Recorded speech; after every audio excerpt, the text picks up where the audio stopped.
Good morning, ma'am. How are you today? Very fine! So, before tapos sa akong topic, so let's stand up. Read the prayer. Kanang pakaldo. Are you ready to pray, classmates? Yes, we are. In the name of the Father, the Son, and the Holy Spirit. Amen. Who is absent today? Ma'am, si Chiki. Absent na sila. So, what are the last topic yesterday? About action verbs. So, give me one example. Clap, jump, walk. So, very good. Naminaw din ni sila.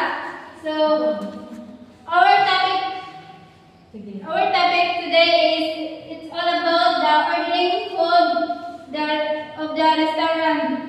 So, our learning objectives is the end of the lesson, students should be able to use basic powers of order food in the restaurant. So, identify key vocabulary related to the foods and restaurant settings. Practice the making polite request and responding to order. Demonstrate understanding of basic restaurant etiquette in the communicative content. So, I will present in the short dialogue between a waiter and a customer. So, ang waiter is, hello, welcome to our restaurant. What would like to order? So, ang wingan ng customer is, I would like a hamburger, please. So, ang wingan ng waiter is, would you like fries with that? So, wingan ng customer, yes, please. Then, this are the basic powers of ordering food. Places for ordering food can I have? So, I would like, how much is to? Please, thank you. So, now I want the activity. Then, I will divide you into two groups. Each group I want to present the picture.